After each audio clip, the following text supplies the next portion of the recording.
My girlfriend and I have been together for about 6 months. In the beginning, everything was great. Sparks were flying and we were very close. We used to see each other 3 to 4 times a week, even though we lived separately. Now, spending time with her feels like pulling teeth. Nothing has changed that should explain this shift, yet she's always too tired or has some excuse to avoid being intimate. We haven't had sex in nearly 2 months. Recently, I've noticed she only reaches out when she needs something. She didn't want to hang out but asked me to fix her brakes. I did.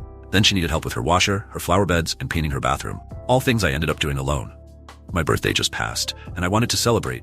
She worked that day and said we'd make it up later. Then a week, and still no plans. At least she sent me a happy birthday text. Am I putting up with too much? Does this woman, who's 26, even like me anymore? I'm starting to wonder. I came home from school today to find my mom sobbing in the living room with her boyfriend. The creep. For context, my mom has been very religious and strict for the past 2 years, with rules like no boys, strict curfews, and so on. I've never had a boyfriend or had sex.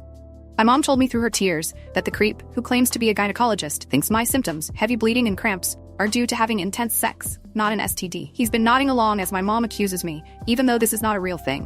When I tried to explain, the creep told me not to deny it, insisting he knows what he's talking about. They've decided on some severe consequences for what they believe I did. Grounding me, switching my iPhone for a dumb phone so I can't use social media, and banning me from seeing my friends.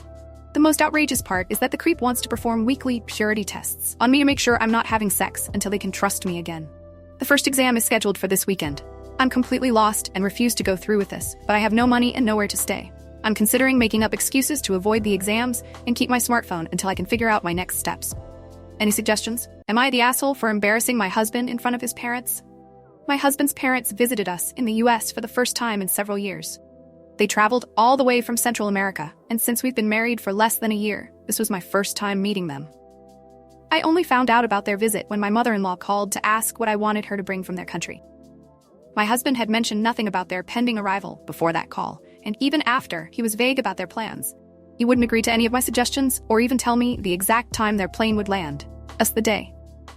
Their arrival was late at night, so our initial meeting was brief, but it went fine. We met again a few days later, and although his parents were pleasant, my husband seemed distant. He barely spoke, didn't appear excited to see them, and, surprisingly, didn't take any time off work during their visit, even after they mentioned it would be years before they could return.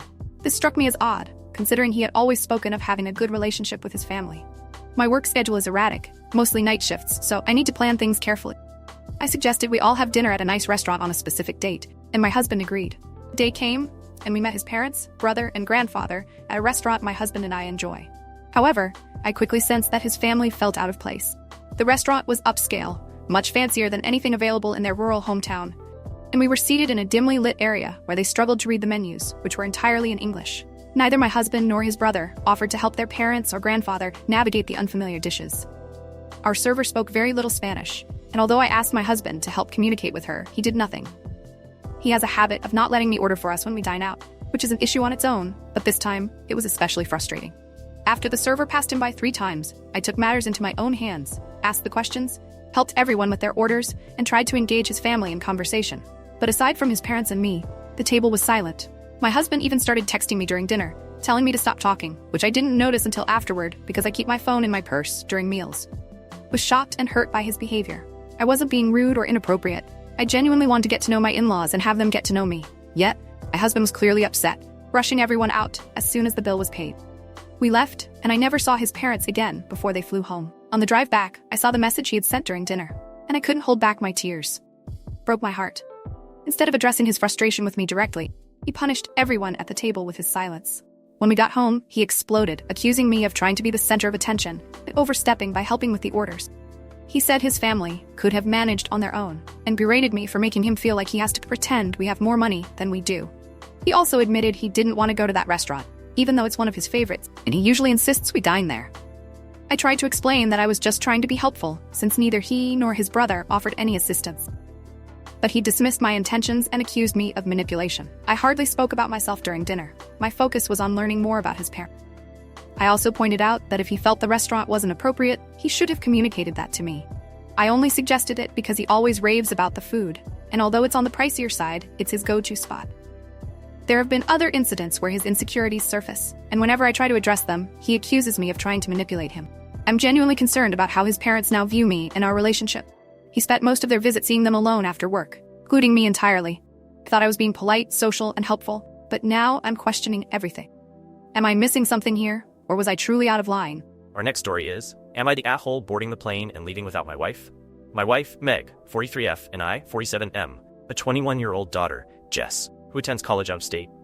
Jess is currently in her junior year and stayed on campus over the summer for a university job. Once the summer ended, she moved out of the dorms and into an off-campus apartment. We live in the Pacific Northwest, PNW, while Jess attends school on the East Coast. We typically visit her a couple of times each semester, usually for parents' weekend and move-out day, and she comes home during the holidays.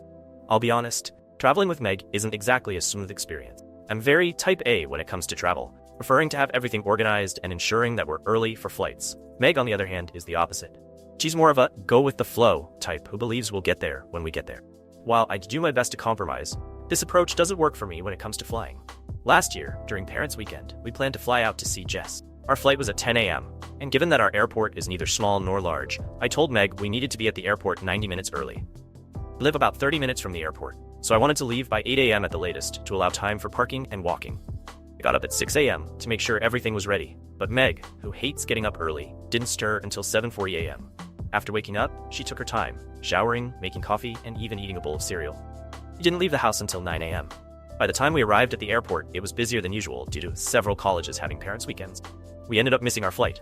The airline understandably refused to refund our tickets, so we had to book a new flight for the next day, which meant we missed out on spending Friday afternoon and Saturday morning with Jess. She was understandably disappointed. Fast forward to now, we were flying out for a long weekend to help Jess move into her new apartment. We had a connecting flight, the first leg taking us from our town to a larger city, and from there to Jess's college town. After last year's fiasco, I made sure to emphasize the need to leave extra early this time, and we arrived at the airport on time with a bit of time to spare. However, Meg was annoyed, complaining about having to wait 45 minutes before boarding. The first flight went smoothly, and we landed in our connecting city, a much larger airport with about an hour layover. We got off the plane at 9:15 a.m., and our next flight started boarding at 9:40 a.m. We had to take multiple airport rails to get from where we landed to our new terminal. Once we arrived, we had about 15 minutes until our plane was set to board. At that point, Meg said she wanted to get coffee. There was a nearby market selling hot food and coffee, so I offered to grab some for her. But Meg insisted on getting Starbucks, which was a rail ride away with some walking involved. I told her we didn't have enough time. She was determined to go anyway. Despite my discouragement, she walked off, saying she'd be back in time. 15 minutes passed, and Meg was nowhere to be seen. Boarding started, and our group was called. In a panic, I called her 3 times, but she didn't answer until the last call, when she told me she was still in line at Starbucks. I told her the flight was about to finish boarding, and she needed to hurry. I waited by the gate, but the attendant said they had to shut the gate in 2 minutes. I pleaded with her to wait a little longer, but she insisted they couldn't. With no other choice, I boarded the plane alone. A few minutes later, Meg called to say they wouldn't let her board since they had already removed the boarding ramp. She demanded I tell them to let me off the plane to be with her, but I refused. I told her it wasn't fair to do this to Jess again, reminding her that I had warned her about the time constraints. I advised her to purchase a new ticket for the next flight. I'd see her when she arrived. When Meg finally got to Jess's school, she seemed unbothered by the whole situation and didn't even talk about it. I thought she might have realized it was her fault and wanted to drop it. But I was wrong. Since we returned home, she hasn't spoken to me for over a week, insisting that I'm the one at fault. For context, Meg is generally punctual in other situations like work.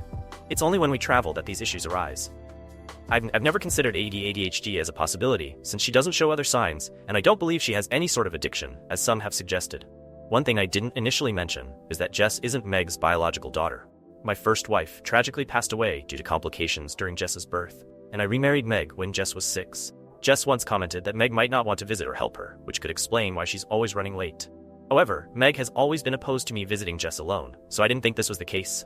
So, am I the asshole? Our next story is, my daughter chose her stepdad to walk her down the aisle. A 46-year-old father with a 26-year-old daughter. Her mother walked out on us when she was just 7 years old, disappearing from our lives entirely. It wasn't until my daughter turned 15 that her mom suddenly reappeared, claiming she wanted to rekindle their relationship. Despite everything, my daughter decided to give her mother another chance. Over time, she grew close to her mom's new husband, her stepdad. From what I hear, he's a great guy. They share a love for hockey, and they both play the guitar. At first I thought it was wonderful that she was finally bonding with her mom and even with this new man in her life. Fast forward to today, my daughter is getting married. She's been with her fiancé, a solid guy, past 4 years. Naturally, both her mother and I have contributed to the wedding.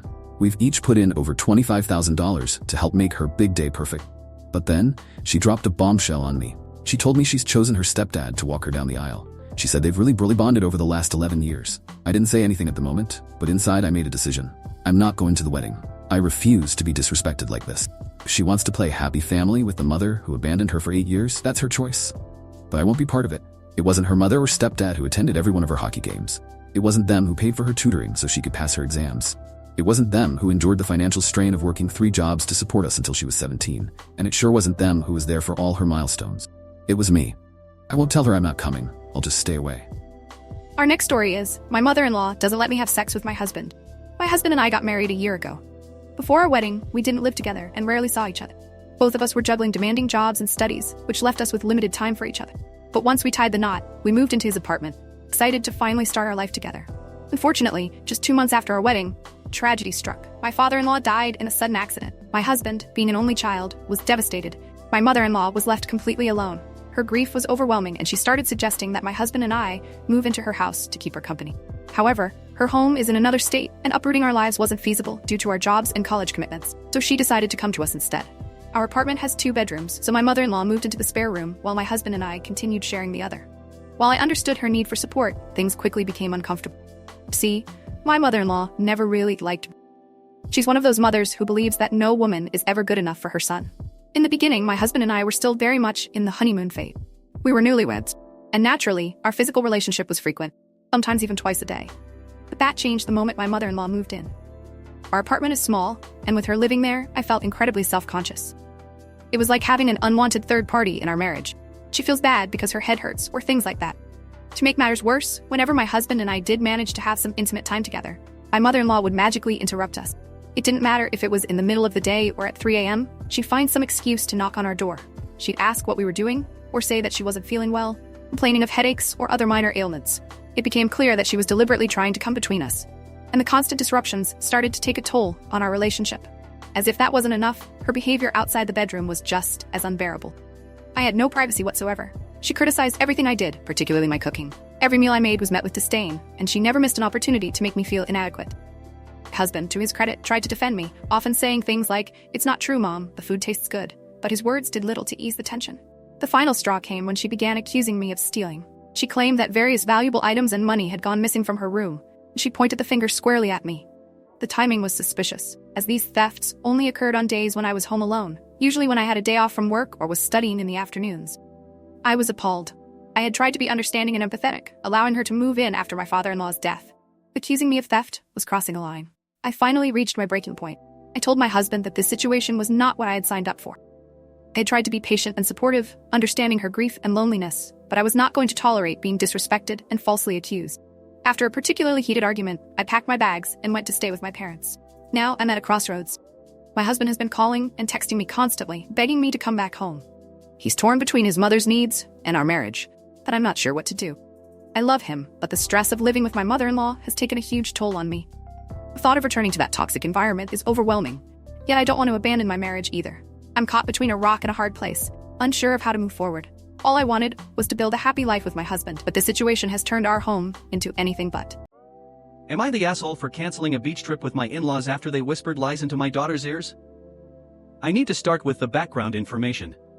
Last month, my wife, 4 kids, and I moved halfway across the country to Texas, to a town where my family lives and where my in-laws recently retired.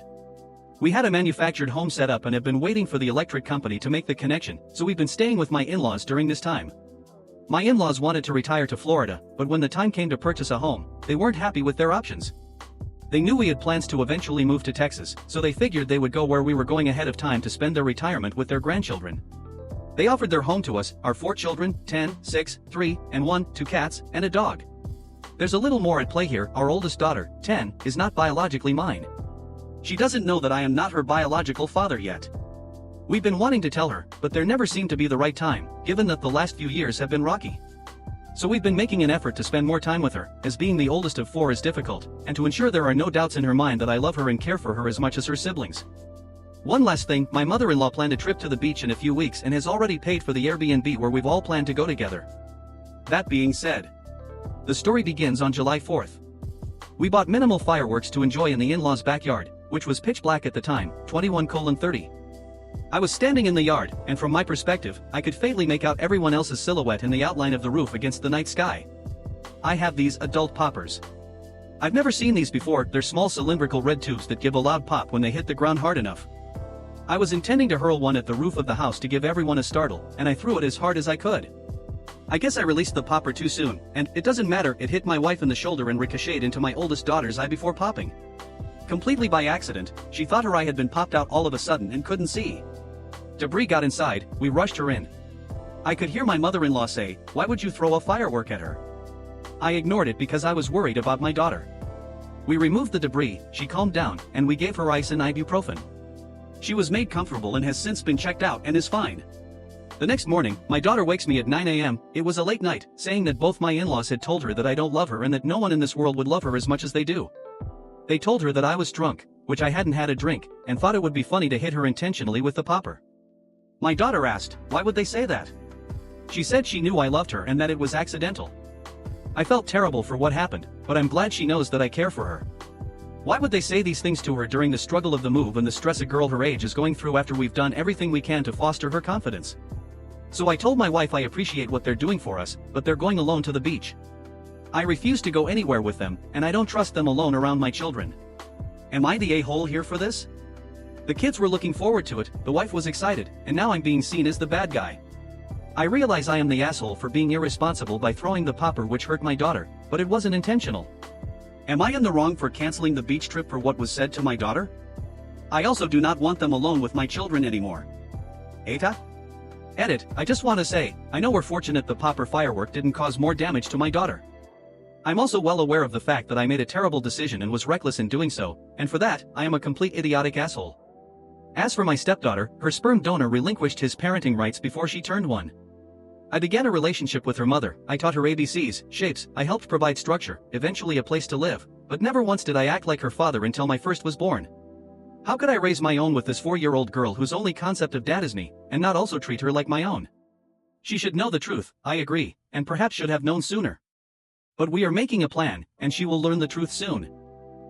Our next story is, am I the asshole for blocking my family and friends over my brother's death? I, 16 male, had been best friends with a guy, that we'll call Z, also 16 male, for over 3 years. Ever since I met him I knew he had been suffering with depression, anxiety, schizophrenia, bipolar, eating disorders, and a lot more that I wouldn't like to say. He had saved my life over 15 times because I had been trying to end it. I had saved his countless times, even risking my own life. We would sneak out every night just to talk or take late night walks to distract each other from our home life, just enjoying the company of someone who understood. When something happened we would always run to the other. When his father and him got into fights, there was already a bed and food ready for him when he got to the doorstep. He lived 2 blocks away so it was easy to come over. He wasn't my best friend, he was basically my brother, the only person I had ever met who accepted me for who I was, what I did, and actually loved me like family. Now my mother on the other hand, let's call her A. She is an abusive, neglectful, rude, mean woman. She doesn't have a job, she doesn't have a car, we had to live with my grandparents and my uncle and aunt. She was lazy, she was a slob, and she beat me to the point I had to buy makeup to cover the bruises and scars. When I finally met Z, she was livid. I was never at the house to clean up after her, cook for her, watch after my uncle and aunt, they were younger than me, and basically be her servant. At my old house I wasn't allowed electronics, I wasn't allowed to swim in our pool, I wasn't even allowed outside to play. I had to sneak away with him just to hang out or even talk. When I was younger I had told her that I had some thoughts of doing something I might regret. She handed me a kitchen knife and said, "You get blood on my floor and I won't even call the police for your body." She's psychotic. That woman has done unspeakable things to me and threatened my life over telling anyone. To this day, I still start to bawl my eyes out and cry whenever someone asks what my scar on my arm is from, or why I have a scar on the back of my neck leading up to the top of my head. If you would like more information or pictures, please reply to this basically, take the most selfish, abusive, narcissistic person you can think of, multiply them by 10, add about 300 pounds and that's her. Now my grandmother. This is already getting too long so I'll make this short. Take a, multiply her by about 10 to 15, add wrinkles, that's her.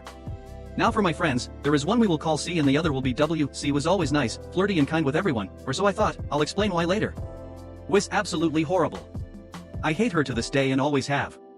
She was dating Z at the time of this and apparently it had been going good. But that's what me and Z thought. Now on to the story. I had came home after work from my job at Chuck E. Cheese, doesn't pay too well but it got me out of the house and gave me some cash, even if my mom did make me give her 70% then stole another 15% for cigarettes. I had come home and seen my room was destroyed, my brother had destroyed my room looking for my headset that I had saved up for years to buy. So, of course, I told A. And of course, she did nothing. I then proceeded to go to my room and begin cleaning up the pieces of posters on my walls, the shelves he had torn off the wall, etc. After about 5 minutes, A walks in holding a large trash can. She sets it beside me and goes, "Here, get to cleaning, nod and stay quiet," keeping my head low. I begin to scoop the trash into the trash can, stacking up my belonging that hadn't been broke or torn to shreds. Suddenly, without warning, my mother started to take the stuff off of the shelves, throwing it in the trash and laughing, saying stuff along the lines of, "You're too old for this shit." Or "Ah. Oops." After a while I slowly stand up. As a teenage boy, I'm obviously a lot stronger and taller. I'm 6 feet 3 inches and for reference my bench max is 450. Yes, unbelievable, I know, so I'll look down at her and say with a sigh, "Mom, can you please stop throwing away my stuff?" And begin taking it out of the trash can and gently placing it onto the shelf. Mind you, everything in my room I paid for, the walls, the electric, the carpet, everything. I lived in the garage. She stooped back and laughed for a moment before belting out in her 47-year-old smoker voice, "Oh, big boy thinks he's all tough now." And she slapped me. Hard. She then began pushing me and shoving me around the room, tearing down the shelves I had just put up, punching me, throwing stuff at me. It was horrible. Because I have morals and I'm a decent human being, I am. Dad. I don't hit women. No matter what. So Elle endured until we got to my desk. She pinned me to it, getting in my face, "Hit me, pussy. Some on. You think you're all big and tough." Then, she crossed a line. She called Z a slur. One that pissed me off. For the first time ever, I pushed her. Not to the floor, but she landed on my bed. She gasped, but before she could even blink I was sprinting to the door, crying and bruised. I ran out of my room screaming, "You're never gonna see me again." I ran as fast as I could to Z's house. I managed to keep my cool and not cry until I got to his room. The moment I got inside he hugged me and I collapsed, bawling onto his shoulder. There was an abandoned house a few neighborhoods over and I stayed there. I got me a small 22 to hunt for my food. They always brought me food and he came to make sure I was okay every day. The police were looking for me for about a month. I had called the police on me and said I assaulted her, even faking pictures of a bruise with makeup and saying she healed fast. So the police believed her. After a while I had had enough of it. I called the police with a payphone by our Dunkin' Donuts in town and I turned myself in. Once they arrested me I spent a year in juvenile detention for assault. Once I had gotten out, I was placed in a mental institution for about a month until my aunt, the only blood who actually loves me, decided to let me stay with her. It has been 5 months at this point and my mother got in contact with her and for some reason, my aunt told me I was never to speak to Z again. Now of course, being a 16-year-old boy, I didn't listen. X had nobody in his life that cared for him, just like me. I was his coping mechanism and talking to me was the only thing stopping him from doing something stupid. A little while later Z met a girl, W. He loved her with all his heart and when I was away or couldn't talk, she would step in and try her best. And it helped. Me, C, Z, and W became a little friend group. We were real, genuine friends. Well, sadly, last Thursday, W did something stupid. She left him, and less than an hour later revealed she was cheating on him. She blamed it on his mental health and C agreed with her, saying he was too crazy for her. Zennon went ballistic when he saw W kissing and touching all up on some guy in his own driveway.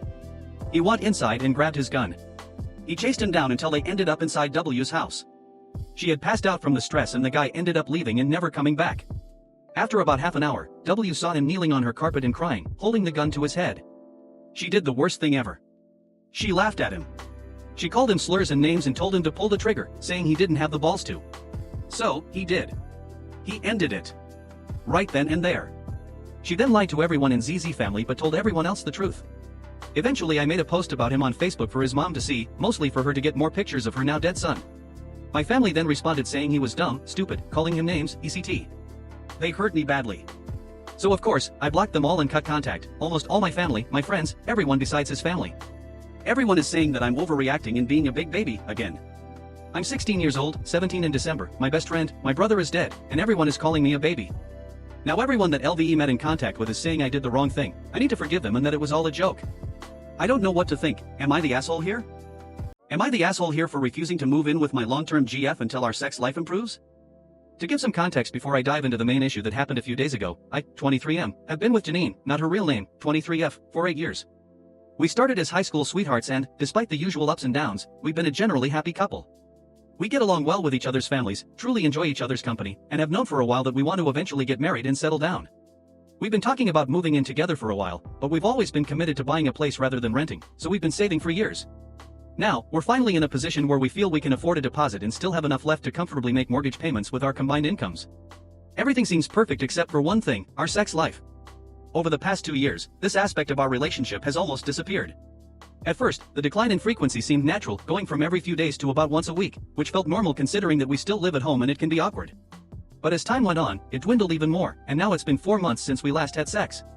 I've tried to initiate, but I've been rejected so often that I've lost the desire to keep trying. When I first brought this up, Janine said she was experiencing a lot of pain. I didn't want to pressure her, so we stopped and started looking for solutions. We initially thought it might be vaginismus, but as we looked into it more, the symptoms didn't quite match, so we kept searching. Or rather, I kept searching. Janine didn't seem interested in finding a solution. I suggested doctor's appointments, but she didn't think it was necessary. I mentioned therapy, but she dismissed that idea too. I even researched home remedies and sent her the information, but she would just say, that will work for me. We eventually tried non-penetrative activities, but that didn't last long either. She always had a reason to turn down my advances. I came on too strong, or I didn't come on strong enough. I initiated too quickly, or I took too long, and by then she was turned off. It wasn't spontaneous enough, or it was too spontaneous, and she didn't have enough time to prepare. The house was too loud, or it was too quiet, and we'd be heard. This constant rejection really knocked my confidence, and I started considering ending the relationship. But every other aspect of our relationship was perfect, so I didn't want to bring it up. Anyway, here's what happened recently. The argument. When we first started looking at places, I mentioned our sex life and said I wasn't comfortable getting a mortgage together if we didn't have an active sex life, because it would only be harder to deal with later. She was surprised, but after we talked, she agreed to keep looking for a place and promised to work on becoming more sexually active. That was a year ago. Fast forward to the last few weeks, we realized our finances were in good shape to move forward. Janine asked me what day I'd like to meet with a mortgage advisor, and I told her I wasn't ready. She was confused and asked what I meant, so I explained. Over the past year, I've been saving for this mortgage under the agreement that we would move forward if she worked on our sex life. But in that year, she's done nothing, no effort, no action, and it's now been 4 months without any intimacy. I didn't want to force her, but I needed to see some effort toward improving our physical connection. She's also stopped initiating any affection, like kissing. During this time, she hasn't seen a single doctor for her medical issues and has refused my suggestions for couples therapy. After I explained, I told her that while our finances are ready, I'm not prepared to take this next step without addressing our sex life. She was furious and accused me of holding our future hostage for sex. She stormed out, and I haven't heard from her since, except for a text saying she wouldn't be coming to a dinner date I had planned and to call her when I decide to stop being an asshole. While I didn't intend to be cruel, I'm now questioning whether I'm the asshole for halting our plans after building up to this point. I understand she might feel betrayed, but I just can't move forward knowing our sex life might continue to be non-existent. Am I the asshole? Our next story is... My husband thinks it's funny to gaslight me, so I took off my wedding rings and told him I was done. My husband, 36M, thinks it's funny to gaslight me, 35F. He says he's just being silly, but I don't find it funny, and it really upsets me when he continues to push these false narratives. It's especially frustrating because he's a terrible liar. You can see it on his face when he's trying to do his gaslighting bit. I've told him many times that I don't appreciate this way of joking, but it's like he doesn't listen. Today, while we were shopping, he asked for my opinion on a pair of shoes he was trying on. Before I could even respond, he started saying things like, "No, right? These don't look that great, huh? They just aren't what I usually wear." I replied, "Well, it seems you don't like them, so you don't really need my opinion. They do look trippy, though." I said that because the shoes had a pattern that faded from black to white, with black speckles underneath the white fabric, almost like an optical illusion. He decided he didn't like them and put them back on the shelf. When it was my turn to try on a pair, he came around the corner and gave me a disgusted look. I asked, "You don't like these?" and he replied, "They look trippy." The color pattern and palette were very similar to another pair I had tried on earlier, which he had been fully supportive of, so I felt like he was just being silly again. I asked, "What do you mean by trippy? Are you saying that because of the comment I made about the shoes you just tried on?" He responded, "No, I didn't even like them," so I asked, "Then why did you ask for my opinion?" He just looked confused and said, "What opinion?" This is what I mean by gaslighting. It might seem like a silly example, but just yesterday, I was in the bathroom when he made a loud noise and yelled a profanity. I thought he was hurt, so I called out to him. When he came over, I asked what had happened, but he told me nothing happened, that he was just folding laundry and didn't know what I was talking about. When I explained what I heard, he insisted he didn't hear or do anything. He eventually grinned when I wouldn't drop it, admitting that he was just messing with me. It's become second nature for him to act this way, and I'm so tired of constantly having to explain myself and pull the truth from him. So, after the shoe incident, I asked him for the car keys so I could wait for him in the car while he finished shopping. I was already annoyed and frustrated and just wanted to cool off. He refused to hand them over and said he was going to the restroom, then walked away. I figured we'd be leaving soon, so I waited for him at the front of the store, not right at the door, but within view of the entrance. Somehow, he slipped out without me noticing, and he called me within 10 minutes, telling me he was already in the car waiting for me. This really hurt my feelings. I had told him where I would be waiting if he gave me the keys, but instead, he left me behind in the store.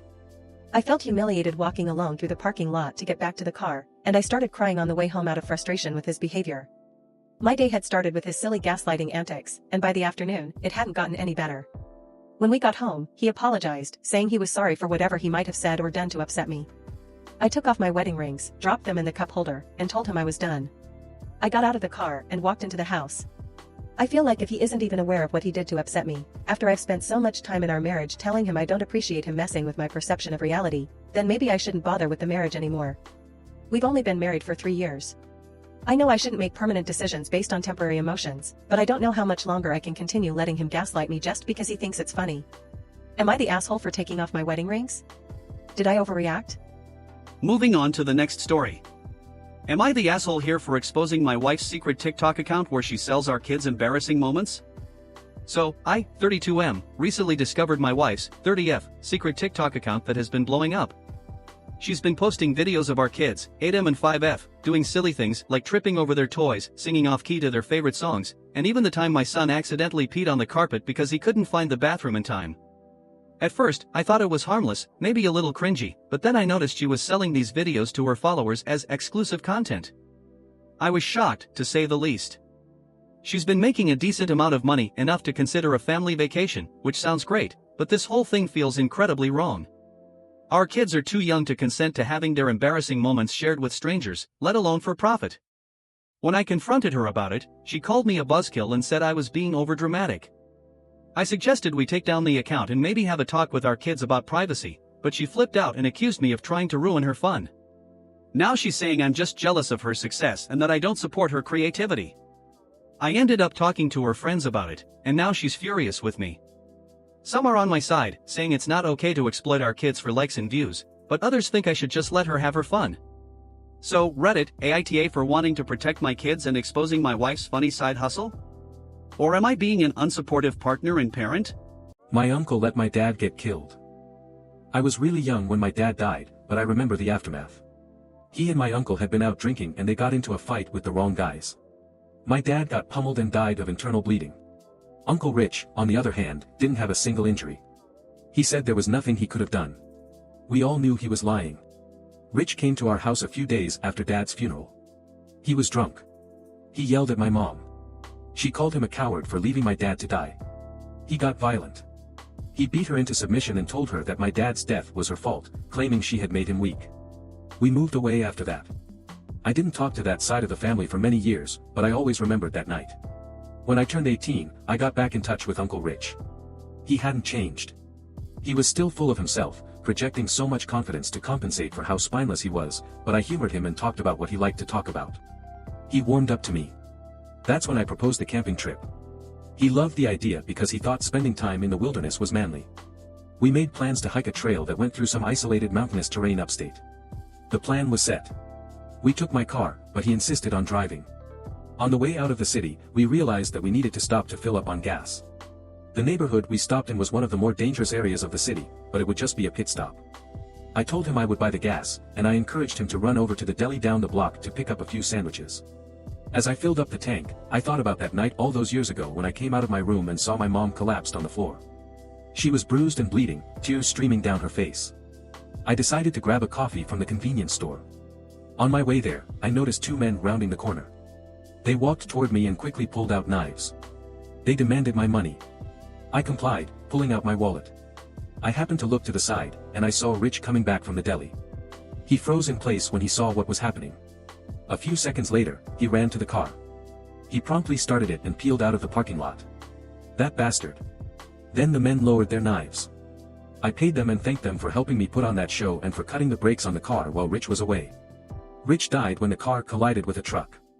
I made sure it looked like an accident. In truth, I didn't kill him. What really killed Rich was his own cowardice. Our next story is, the manager that made me want to leave my job is the best thing that happened to me. I started working at my current company almost a year ago.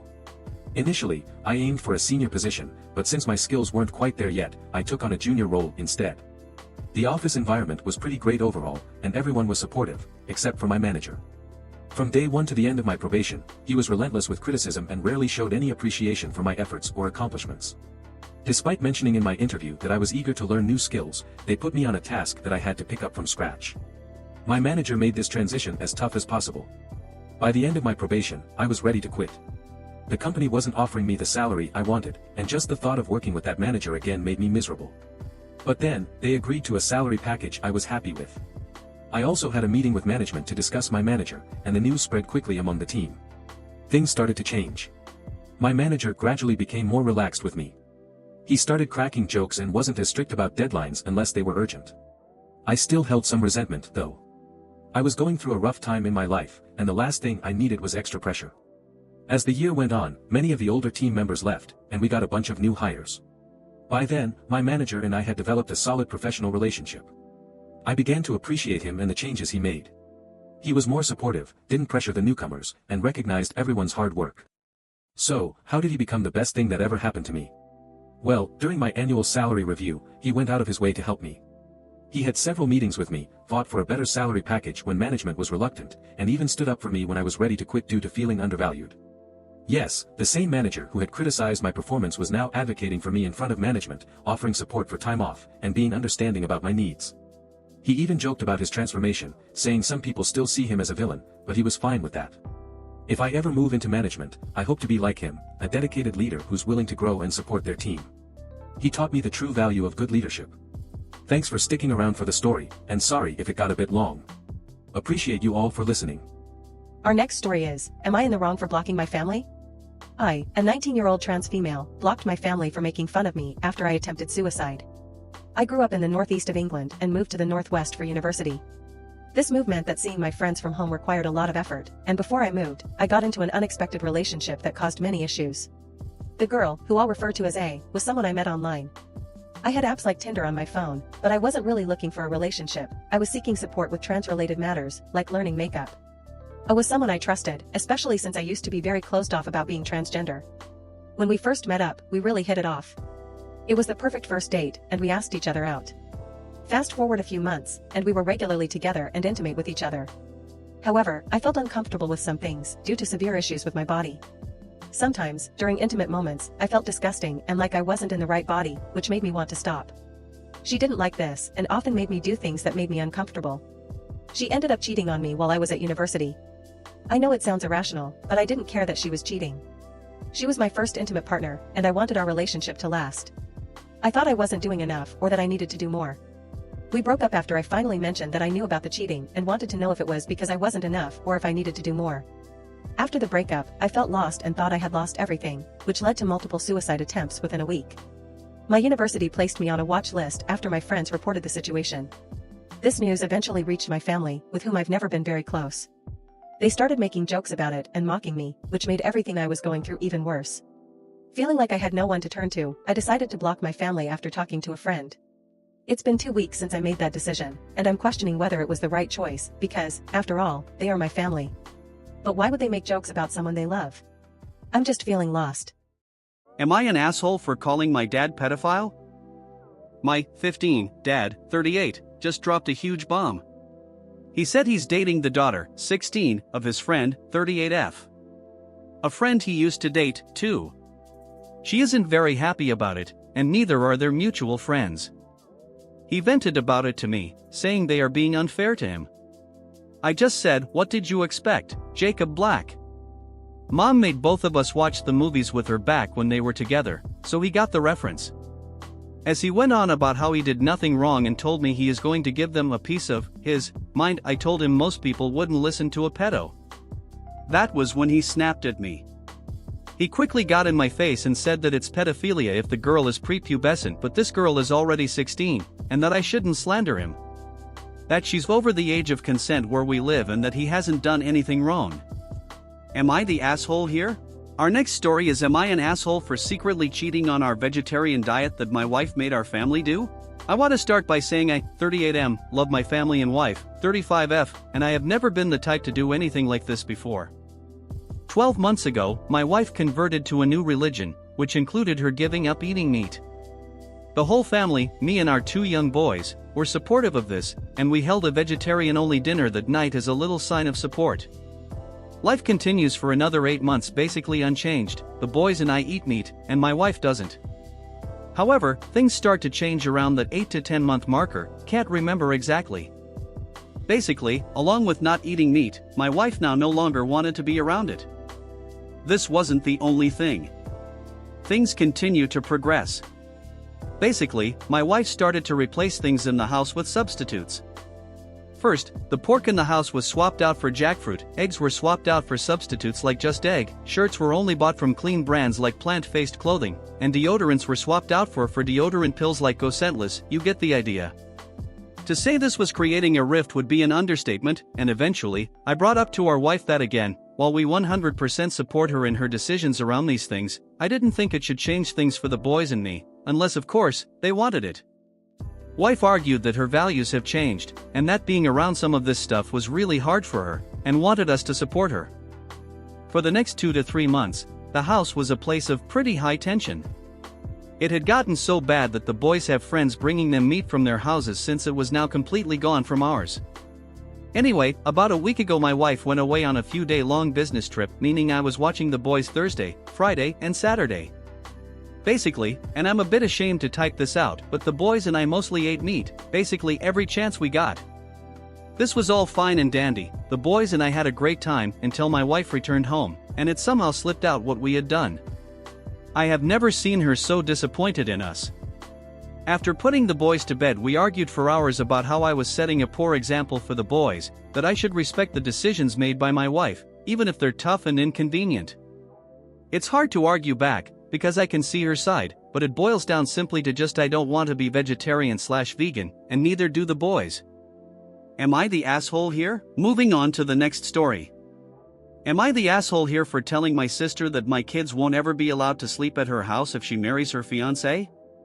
My sister, 27F, met a guy almost 2 months ago on a dating app. Within their first phone conversation he told her that he served 12 years in jail for a murder that he committed when he was 18 and he's been out of jail for 3 years. Apparently the story he initially told her is that him and his friends were trying to rob a guy and it went wrong and they ended up killing him. She told me and one of her friends immediately after their phone conversation, so we searched his name and found the articles and court documents and were horrified with the actual details of the crime. We told her she should stop talking to him and she agreed. Fast forward a few weeks after that she tells us that she's still talking to him and they want to get married and are planning their wedding. She said she confronted him about the information we found online pertaining his crime and he was brutally honest and came clean about everything. He told her it was a mistake he made when he was young and he has since turned to God and lives a completely different life now. She said that their connection is so strong and nobody gets her like he does. And he's been helping her become a more religious person as well. She said that on their second date he took her to a jewelry store and they are already looking at wedding venues and apartments. I let her know that I didn't think she should talk to him let alone marry him and I didn't support her actions. Her friend agreed as well. After I voiced my opinion I noticed that she stopped telling me anything regarding her relationship. My sister and I are very close and tell each other everything. Her and I had a conversation about a week later in which she confronted me about my disapproval and said she doesn't think I'm being a supportive sister. I told her that it all seems so fast and that I don't understand how she even got to the point of marriage so fast with someone she just met. I told her how her decision would affect the dynamic of our relationship and I would be uncomfortable to let my 2 young daughters go to their house or have any sleepovers considering his violent past. She told me I was judgmental and I should understand that people make mistakes and grow from them. She ended up telling our younger brother that she was really hurt about what I said. Am I the asshole here? Our next story is, am I the asshole for confessing to my wife that she assaulted me and after she said it wasn't assault, I replied with I will do the same to you but she said no. I just want to ask before anything else, is this assault or not? That's what I want an answer to. It's NSFWBTW. I, 38M, been married to my wife, 37F, for past 12 years, we are loving couple and kinky but we always respected each other's boundaries. No matter what we do we always ask before we do it and if there's no consent, we never do it. This whole thing happened to me 3 days ago. We got hella high and my wife pulled me and asked me to come to bed, and I knew she was going to go wild. When we went to bed, she cuffed me and said she has a surprise for me. I asked her what is it and she said it's gonna be Amazon and Rim. I agreed to it cause it wasn't unusual. After we got prepared, everything was going normal. After foreplay and when she was doing it, she suddenly put her fingers in my butt. It was fine when it was 1, but she put 2 and then 3. I never had anything in my butt something this big and neither did she. I started crying and begging to please take it out but she didn't listen to me and kept doing the thing with her fingers inside me and after she was done and uncuffed me I ran straight out of our bedroom and locked myself in our spare room. No matter how much she banged I didn't open the door. So next morning when I talked to her, I said she assaulted me. She said she doesn't remember anything, we both were high. I replied with it as assault. I was so much in pain and she said she's sorry. I said I never thought she'd do something like this to me and I'm either divorcing you or gonna do the same thing to you. She said I'm going too far cause of a mistake she made and she's sorry and started crying. I just stopped talking to her ever since this incident and said I need time. She's begging me but I don't want to talk to her until she goes through the same thing. I agree that I'm being petty but I want her to experience how painful it is. Our next story is, my son assaulted a girl when he was 19. Now he is 28, married with a child, but I have no interest in a relationship with him or his family. This is a throwaway. There's not a day that goes by that I don't feel guilty and responsible for what happened. Where did I go wrong with raising my son? We were a close-knit family and his siblings are good and well-adjusted people. He always had behavioral issues, selfishness, and took rejection very hard like an insult to his person, but he was never diagnosed. He never showed remorse or empathy or apologized. My wife and daughters stayed in touch but me and his younger brother are no contact. Now he has a few weeks old son and my family thinks that me and my son are assholes for not forgiving him. And now there are innocent people involved, but honestly I have no respect for his wife either. Am I the asshole here for refusing to change bikinis after my husband had asked me to wear a thong? Okay, so yesterday was my husband's birthday, we're both 22, and he wanted to have some friends over for a pool party. I thought it was going to be a chill time, I'd cook for them, etc. Yesterday afternoon, he asked if I could wear a thong bikini because he wanted to show me off to his friends. I don't mind wearing something revealing when it's just the two of us, but I prefer more coverage when we have company. I felt bad saying no on his birthday, so I agreed to wear it. I put it on about a half hour before his friends arrived. He was thrilled, which made me feel a bit better temporarily, but then he asked if I could take the bra pads out. I told him I really didn't want to do that, but he insisted a few more times, and I gave in, even though I was getting upset. When his friends arrived, I was bringing them food and beers. About an hour in, my husband came inside while I was in the kitchen and said he didn't like how much his friends were looking at me and wanted me to change into a different bathing suit. I told him I wasn't going to change. He'd wanted me in next to nothing even when I didn't want to be, and that's what he was going to get. His friends left a few hours later, and we had a big fight. We're somewhat resolved now, but I feel weird about it.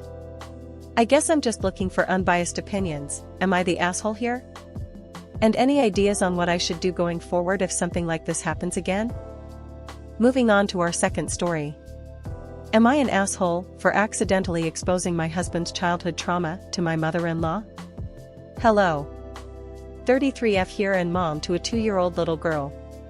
I honestly feel terrible about this situation and could use some input. I met my husband in high school and we dated for a few years, broke up, and got back together shortly after college. My husband was a college athlete and doesn't like showing weakness or talking about his feelings much. He's the type of guy who will say he's fine when he has a fever and is puking. About a year after we got married, we went with his parents, 2 older brothers, and their wives on a vacation to an island they used to visit when they were kids.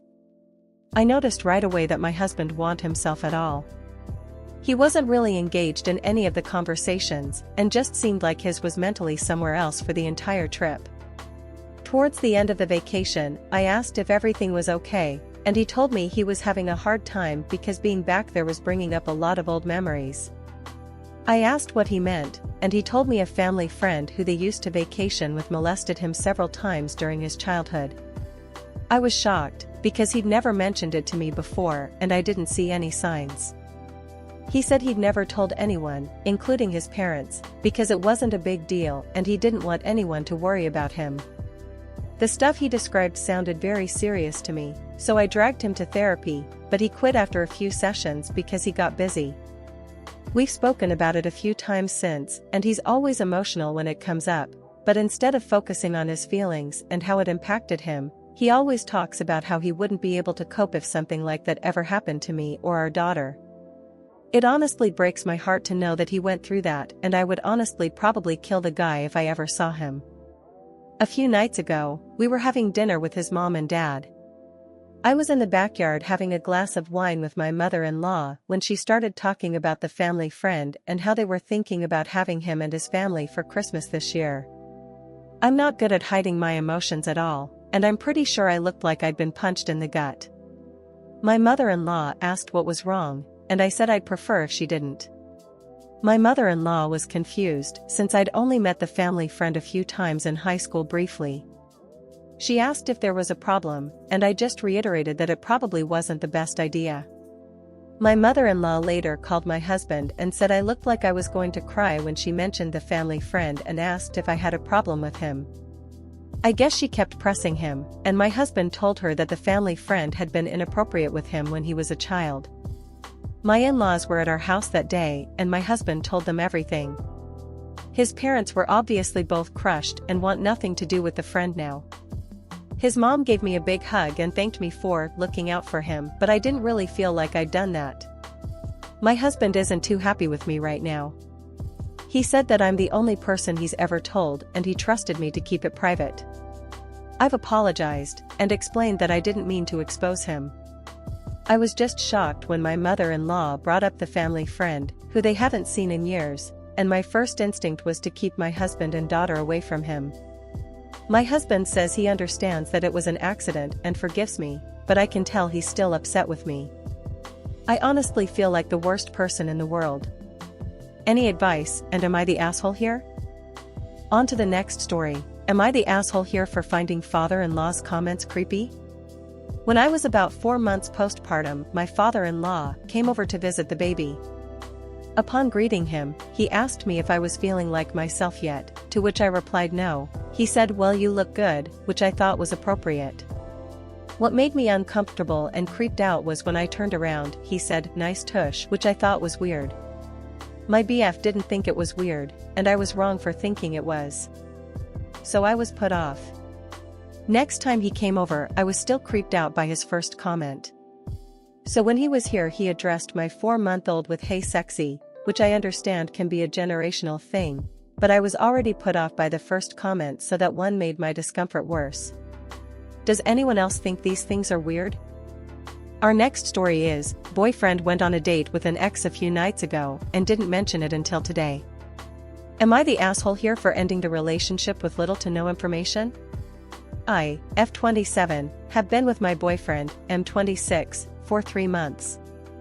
He has this ex, F, he's known for around 6 years, and they had a whole thing where at one point he thought she was the one. 2 nights ago their mutual friend, fake named Johnny, and the ex met up for dinner without my knowledge. The thing about Johnny is he always bails on plans. He agrees to meet up, but cancels at the very last minute. Everybody seems to know this, and that's exactly what happened here.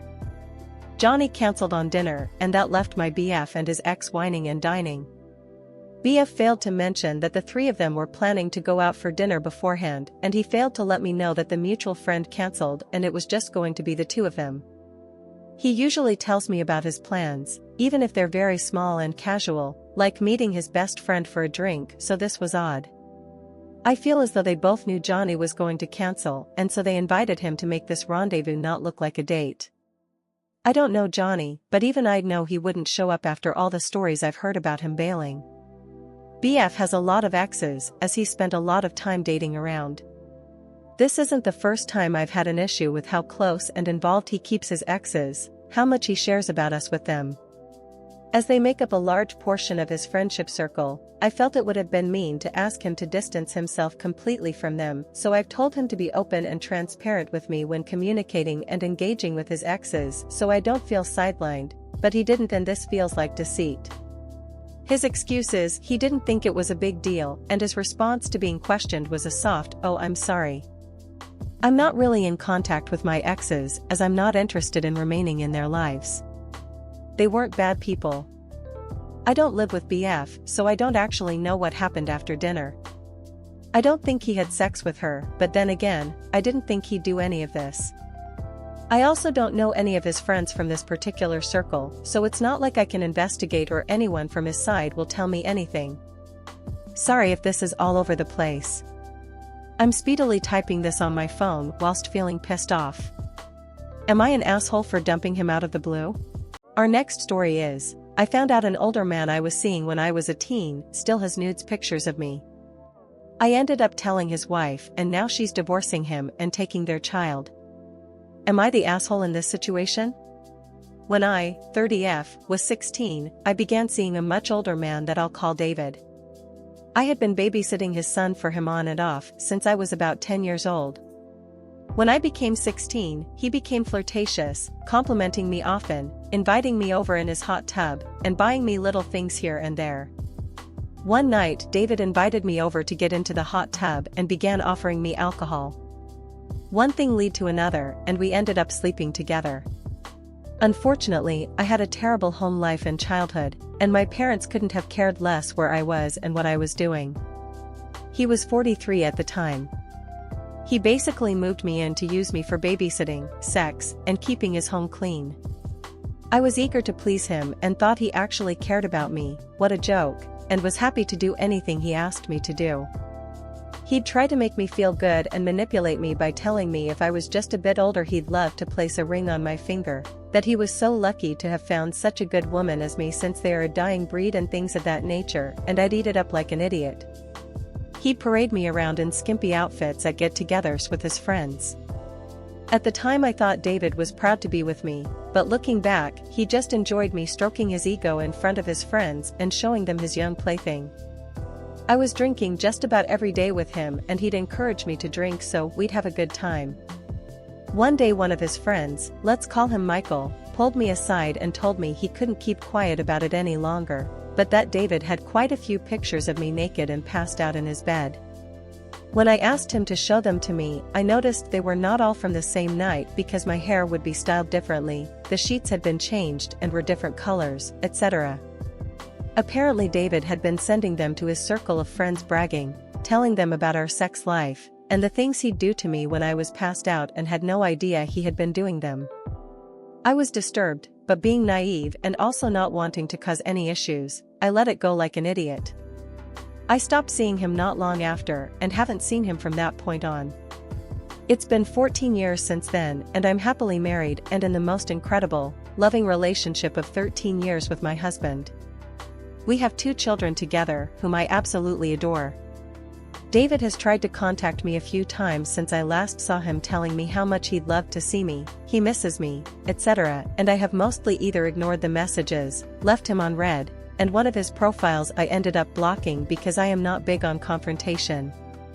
A few days ago, Michael reached out to me on social media.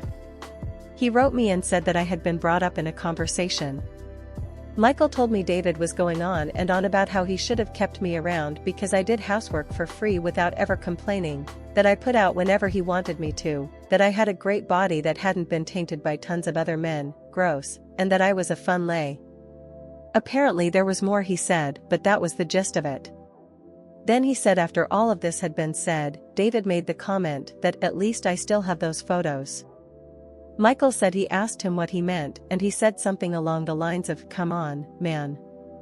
You know what photos I'm talking about," and then began vulgarly explaining the photos of me in great detail where I'm either splayed out, on my stomach, the close-ups he took, etc.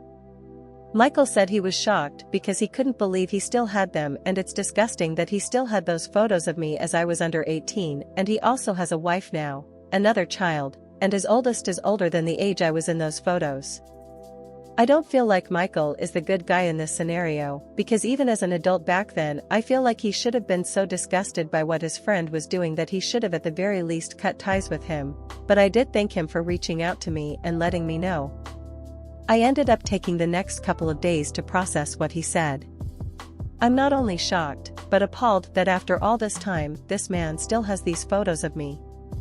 Devices and technology have changed so much in that time span, and I don't remember there being such a thing as Google Photos or the cloud. I could be wrong, of course, where his photos would have just been automatically saved and he could access them on each new device he got back then.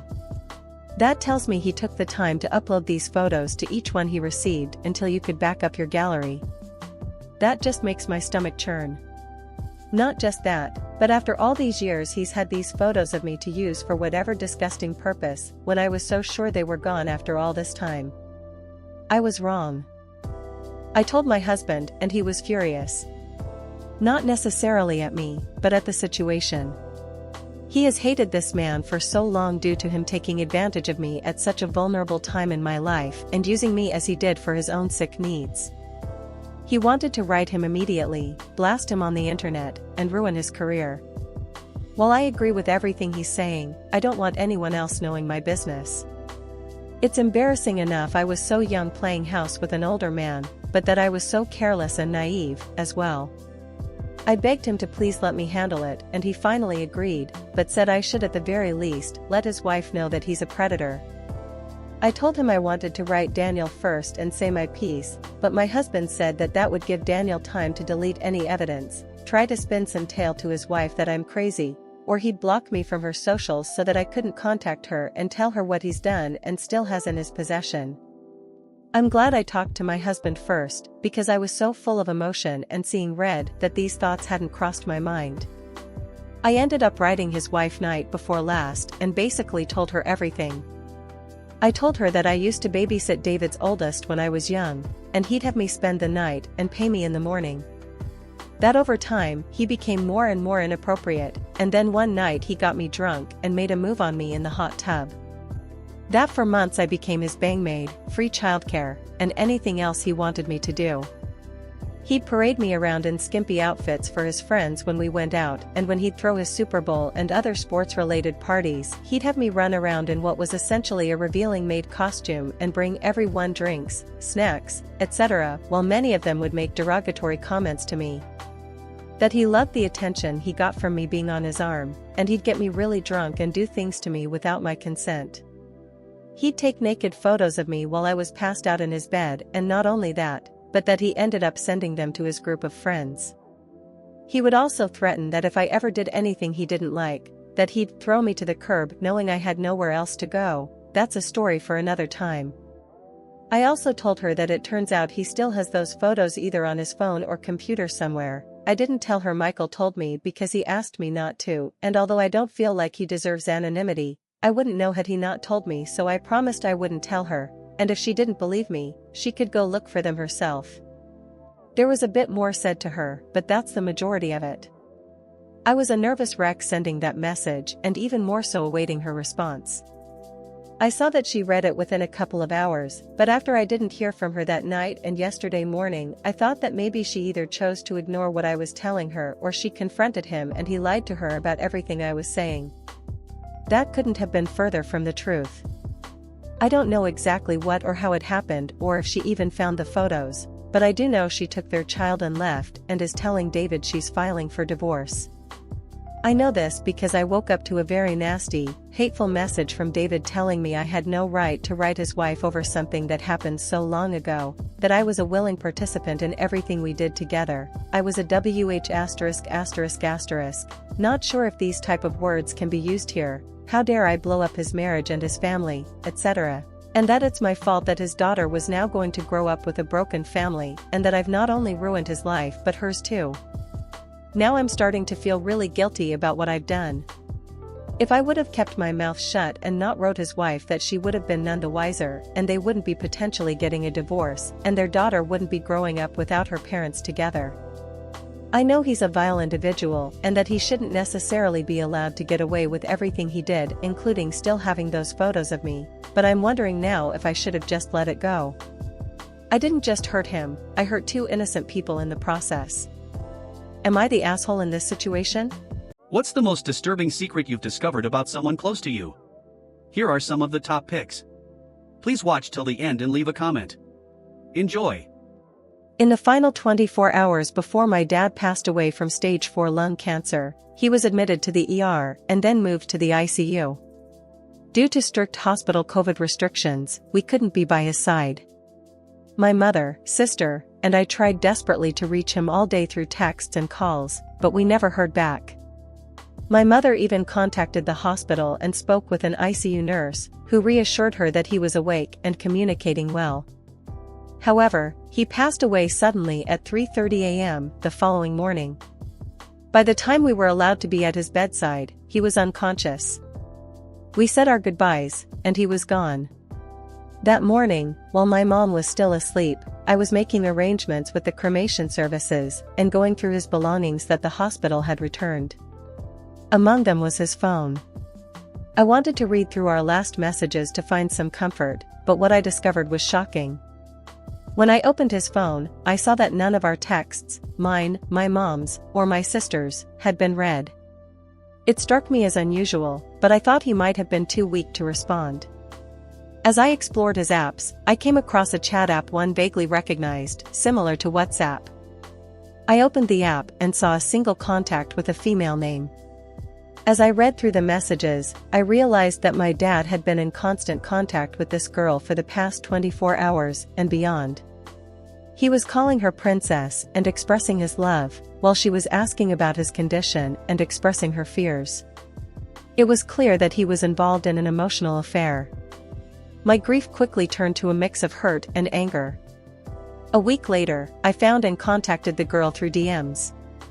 She was 19 years old, having been 17 when they first met.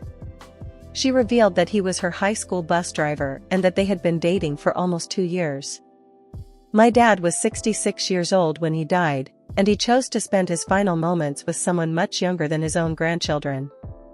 While I hope it brought him some happiness, it's a painful secret that will forever cast a shadow over my memories of him. It's a truth I wish I had never discovered, and one that will haunt me for the rest of my life. Next story kinda sounds like a plot of a movie. Anyways. She was my best friend of 7 years, we had literally been through it all together. I moved out of state with my now husband, but she convinced us both to move back to be closer with her, after about a year. We had no real ties to the state we had tried out, so we said screw it, let's go back, she's basically family. We were all so happy to be reunited, she was over almost every night for dinner, we all laughed and talked and had a blast. Best year of my life. Then slowly, she started trying to turn my husband and I against each other.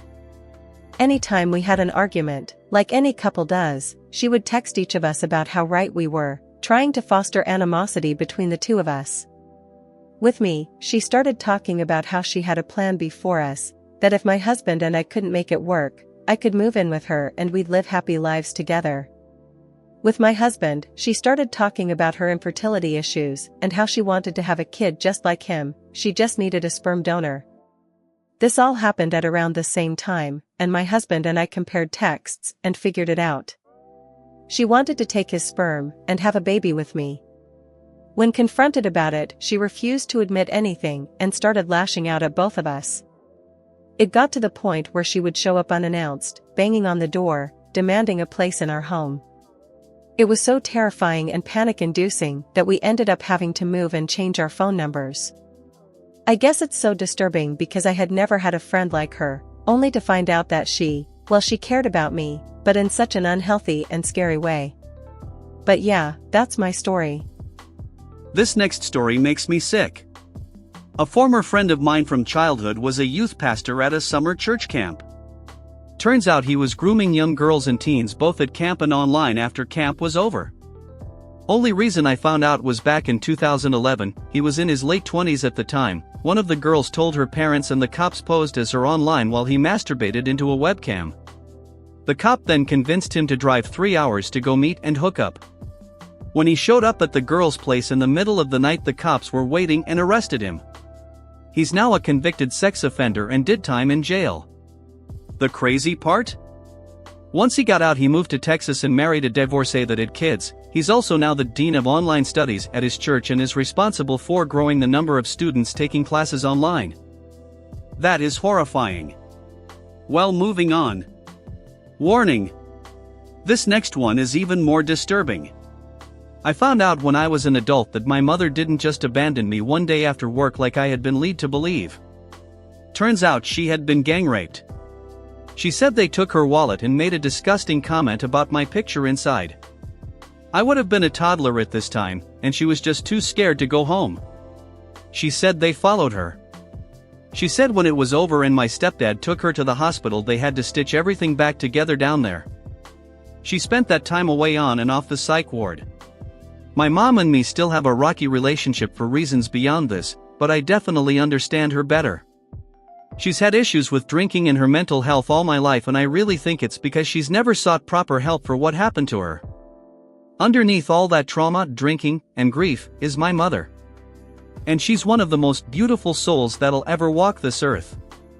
For clarification, she stayed in my life, just my grandparents raised me. There was a lot of other drama as well, but none of it worth getting into. Here's another crazy one. One night as a kid I heard my parents having an explosive argument in their bedroom which suddenly went quiet. The door was closed and locked. I found out during a drunk phone call from my mother it was because she attempted to shoot my father in the face with a .303, but it didn't go off when she pulled the trigger as there were no bullets. They were both horrified and just stared at each other apparently. They're still together. Next story, my brother was stealing money from father who had dementia. This went on for a year, and then I found out about it was because the bank who had my father's mortgage called me wondering why it hadn't been paid in 6 months. My father's bank account went into the negative around this time too, and when I confronted my brother about it he said, "Well, I gotta pay my bills." I was about to take control of all the accounts and make sure shit got back on track, but my father ended up in the hospital and died shortly after that. My brother also stole some of my inheritance too. In the end, he stole over $5,000 from his dying father. Jesus. Let's just go to the next one. Discovered that my sister stole my father's $25,000 Rolex not more than 24 hours after he died. I only discovered it when her and her husband made a frivolous purchase, and I wondered where they got their money since they were always broke and begging my parents for money. I got suspicious. It hit me that she might have stolen and sold the Rolex. Had the paperwork, ran a track on the sales history and discovered it had been sold to a pawn shop down the street from where my sister lives. Went to the pawn shop and after a bit of persuasion got them to tell me who sold it to them, and it was my sister. Me and my mom disowned her. Here's a favorite one of mine. My mom received birthday cards with money in them for years from her parents.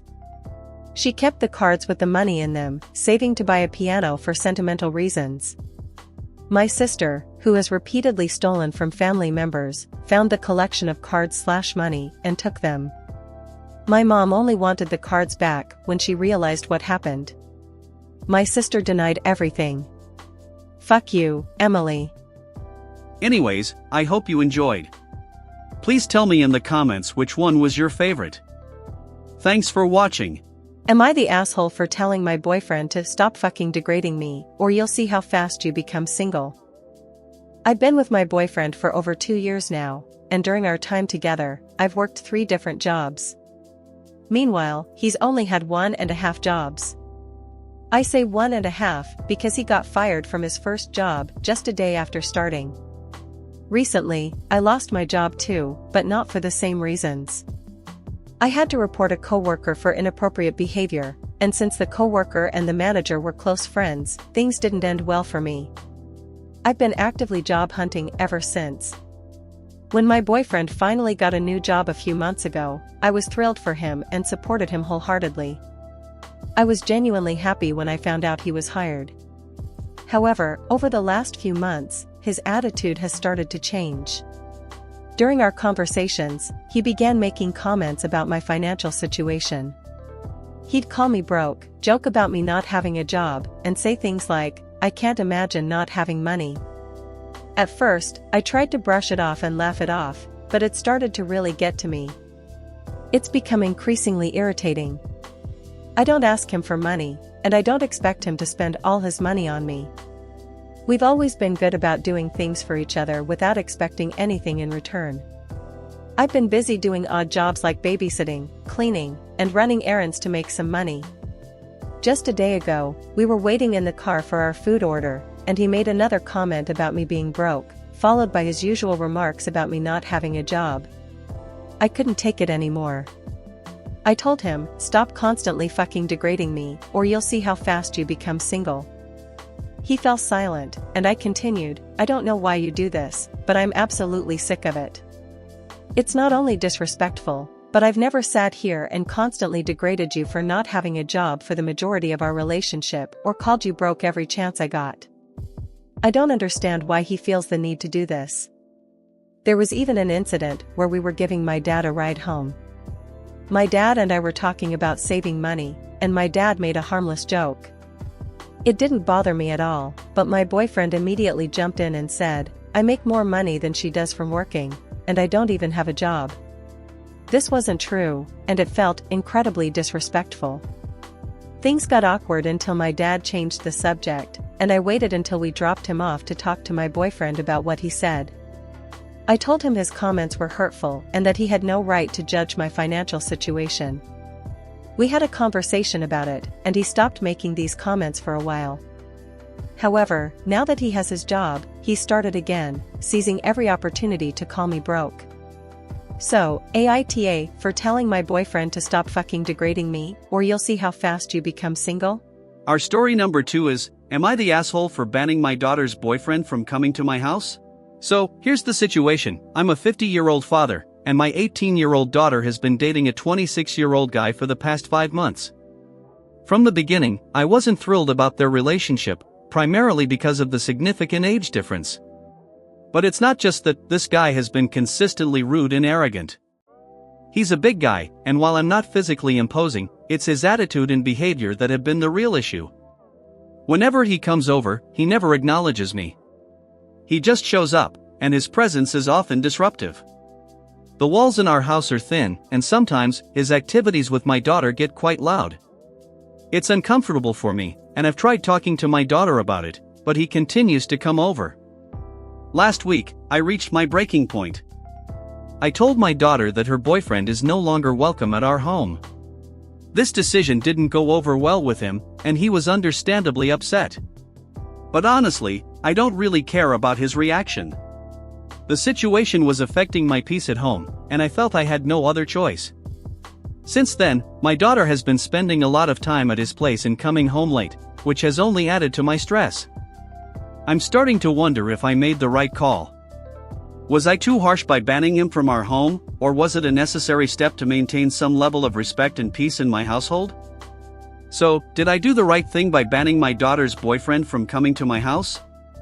I'd love to hear your thoughts. Our third story is, am I the asshole for leaving my partner and refusing to be involved in any way, shape, or form, after they stopped taking the pill and pierced our condoms to have a child? I'm a 29-year-old living in England, and recently, I've been dealing with a deeply troubling situation involving my partner. We've been in a relationship where we've had some serious disagreements about having children. I've been very clear from the start that I don't want to have kids. To prevent any accidents, we started using condoms for double protection, and my partner was on the pill as well. However, this morning, everything took a dramatic turn. My partner told me that she's pregnant. Naturally, I was shocked and confused, especially given that we were so careful. When I asked how this could have happened, she admitted that she had stopped taking the pill and had also pierced the condoms we had stored. This revelation left me feeling betrayed and deeply hurt. I made it clear that I don't want this child and that I'm not willing to be part of a relationship built on deception. My partner insists on keeping the baby and has already informed her friends, claiming she had done the pregnancy test 8 weeks ago and was hoping I'd change my mind. I'm at a loss here and unsure how to proceed. I've told her that I don't want to be involved in any way, shape, or form. I'm conflicted about whether I'm in the wrong for leaving and refusing to participate in this situation. So, AITA for leaving my partner and refusing to be involved after she stopped taking the pill and tampered with our condoms to become pregnant? Our next story is, how do I move on from my husband cheating? I 24F recently married my partner 24M in June after being together for 6 years. We also welcomed our daughter this year in February. After having my daughter, she was in the NICU for a week due to breathing difficulties and would wake from her sleep either choking on her saliva or just gasping for air, so it's caused me a lot of anxiety. So I do admit that I wasn't being as attentive to him because I was scared to leave my daughter for a second, but I did always try to get him to bond with our daughter and just be there with me, but he would always get overtime for work. We were in a roommate phase for a while, and even when I started to notice that he was distant, he would constantly dismiss me and say he wanted to provide for our family and needed to work.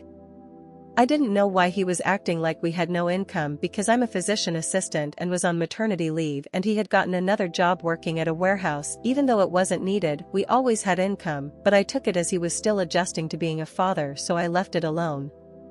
We got married the first week of June, and he's recently told me that he had an affair with his coworker, and it started in May with one of his coworkers at his warehouse job. He told me that it started because the woman became his comfort because I was too busy taking care of our daughter to notice he was depressed. I read all the messages between them. I had to message the other woman because he deleted them all because he didn't want to hurt me, and they were bonding over talking about me being a horrible partner, and the woman was calling me a terrible wife, and he never defended me at all. The worst part is that the other woman keeps gloating about it and sending me all the pictures and videos that were sent and keeps saying that she's gonna take my daughter, which I know she can't do, but it's just a lot to deal with right now. His affair partner 27/F is apparently married with 2 children. Her youngest daughter 1/F is bedbound and her son is autistic, and I'm not sure that her husband knows, but she says they're in an open relationship. How can I get past this? My husband gave me a warning tap and I called it abuse. Am I the asshole here? As I'm writing this, I'm lying in bed with my mom, who's helping me gather my thoughts and seek some outside opinions. I'm 24, my husband is 30, and we've been together for 3 years, married for 1. A week ago, we got into an argument over his phone, which he had misplaced. I was in the shower when he lost it, and when I came out, he was absolutely furious, yelling and snapping at me, asking if I'd seen it or moved it. I hadn't touched it and told him as much, but I needed to get dressed.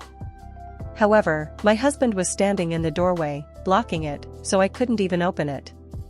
I asked him to move, and apparently, my tone must have come off as rude because he turned around and shoved me back into the room. I told him he needed to calm down and that I could help him look for the phone after I got dressed. Instead of calming down, he told me to hurry up. I snapped back, saying, "I'm not gonna hurry up, it isn't my fault." That's when it happened. My husband turned around and hit me on the mouth with the back of his hand. It didn't really hurt, but I was completely shocked. He called it a warning tap because of what he said was my bad attitude. I didn't even respond. I just left. I called my mom, and I've been at her place ever since. The next day, my brother took me back to grab some of my things. When my husband saw me, he asked if all this was really necessary, and I told him it absolutely was, especially when he chooses to abuse his wife.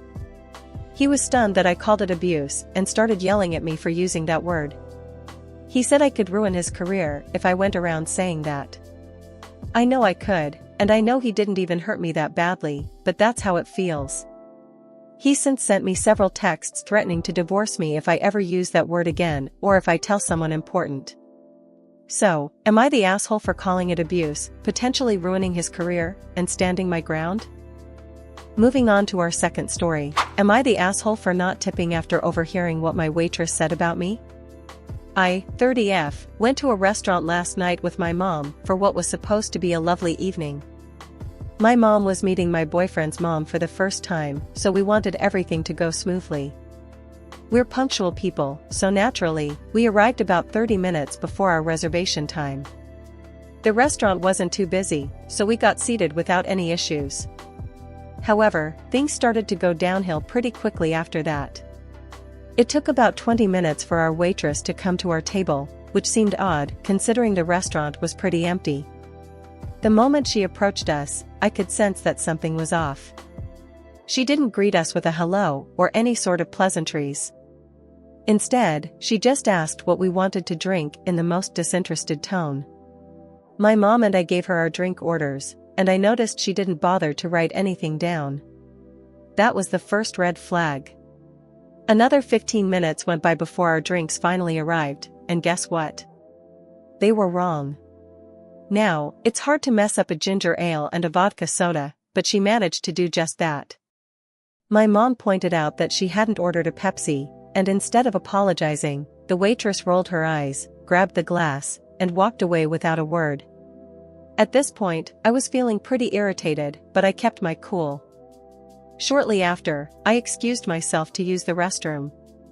Since I wasn't sure where it was, I headed toward the entrance to ask one of the hostesses for directions. As I approached the server area, I couldn't help but overhear my waitress talking to some of the other hostesses. She was clearly upset and complained about having to serve a black table because they never tip well. My mom and I were the only black people in the restaurant, so it didn't take a genius to figure out she was talking about us. And the worst part? She wasn't even trying to keep her voice down. I was angry, but I didn't let it show. I interrupted their conversation and asked for the bathroom's location as if I hadn't heard a thing. When I returned to the table, my boyfriend and his mom had already arrived. My boyfriend and his mother are both white. The moment our waitress saw them, her attitude did a complete 180. Suddenly, she was all smiles, taking detailed notes of our orders, cracking jokes, and making sure our water glasses were never empty. It was like night and day compared to how she treated us before. The dinner ended up going well, so I decided to treat everyone and pay the bill. When the waitress handed me the payment machine, I smiled and keyed in 0% for the tip. She didn't notice until after the receipt was printed, and by that time, we were already getting up to leave. She quickly tapped me on the shoulder, asking if I had made a mistake on the bill. I looked her straight in the eye and told her I didn't think so. She pressed further, asking if there was something wrong with her service, and I replied that her service was indeed fantastic, but since I'm a black woman, I apparently don't tip well. Her face turned ghostly white, and she let out a nervous laugh. I just smiled and walked out with the others. On our way out, my boyfriend's mom asked what had happened, and I explained everything. She was not impressed with my actions and told me that I should have tipped her anyway because it shows character. She seemed pretty upset with me after that. My boyfriend and my mom are both on my side, but now I'm wondering if I should have just thrown in a $2 tip to avoid the drama. Our next story is, am I the asshole here for telling my parents they could be a part of my kids' lives if they gave me my inheritance? My grandparents passed away when I was very young, leaving me an inheritance that was supposed to pave the way for my education and help me get a solid start in life. Their intention was clear. They wanted me to be set up for success. But if my parents had left it alone, I'd be in a much better place now. My cousins and older sister are all debt-free and own their own homes, living comfortably. I, however, received $27,000 when I was finally old enough to access my inheritance, about 10% of what everyone else got. To make matters worse, my parents managed to lose a significant portion of the money that had been set aside for my mom. I've cut my parents out of my life completely. They weren't invited to my wedding, and they haven't met my kids. My sister, who has chosen to remain child-free, is not in a similar situation. As a result, my parents are eager to be involved in my children's lives. I told them that if they replaced my money, plus interest, I would be willing to forgive them and let them meet my kids. Their response was that my request is unreasonable and would significantly impact their retirement fund. I pointed out that this situation wouldn't have happened if my father hadn't been so arrogant, thinking he could outperform my grandfather's investments. My sister thinks I'm being harsh. I told her she was welcome to contribute her own money if she didn't believe it was a big deal. She refused, and when I suggested she might consider having children if she wanted to give them grandchildren, she dismissed the idea. Years have passed, and I'm still seething over how my father's ego robbed me of my future. He wanted to prove he could outdo my grandfather's financial wisdom, but all he succeeded in doing was setting me back. So, am I the asshole here? Moving on to the next story. Girlfriend pointed an unloaded gun in my face. We were visiting a good friend of mine when he moved out of state. He brought me to his bedroom closet to show me an AR-15 and handgun he purchased after moving. I handled both guns after checking they were unloaded and I knew they were safe. My girlfriend walks into the room and he hands the AR-15 to her. She does not check it to affirm it is indeed clear, and the first thing she does is point it directly in my face. I slapped the barrel down and said, "What the fuck are you doing?" in an aggressive tone. She then handed my friend his rifle back and stormed out of the room. She didn't like the fact I aggressively chastised her for ignoring basic gun safety. She told me, "You didn't have to talk to me like I'm stupid," and didn't understand my point wasn't to make her feel stupid but that action is dangerous, especially since she was not in the room to witness it being checked for live ammunition, and she did not check the gun herself. Am I wrong for aggressively chastising her? Or should I have been nicer? I'm a 21-year-old guy who's been hooking up with a 32-year-old married woman for about 6 months. We met through a friend, hit it off, and started seeing each other casually. She told me she was in an unhappy marriage and planning to leave her husband, so I didn't feel too guilty. Things got more serious when she started texting me constantly and venting about her husband. But a few weeks ago, her husband found out, filed for divorce, And now she's blaming me. She says I ruined her life and might cost her custody of her 2 kids, a 10-year-old son and a 7-year-old daughter. I feel bad, but I think it's unfair to put all the blame on me. I didn't force her to cheat or push for the divorce. I'm also not in a place to support her. I'm still figuring out my own life. Am I the asshole for hooking up with a married woman and causing her divorce, knowing she has kids? I, 24M, spent a weekend with 2 close friends, 24-25M, and our partners, 23-24F, at my family's cabin. We had a great time, barbecuing, drinking, and playing games. Later that night, when everyone went to bed, my girlfriend and I got intimate. Everything seemed perfect until she moaned my best friend's name during sex. Not once, but 3 times. I stopped immediately, shocked, and demanded an explanation. She quickly apologized, insisting it didn't mean anything.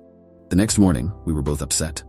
She swore she wasn't thinking about him and claimed it was just a mistake. I trust my best friend completely. He's dating her best friend now, and I'm sure he hasn't done anything with her.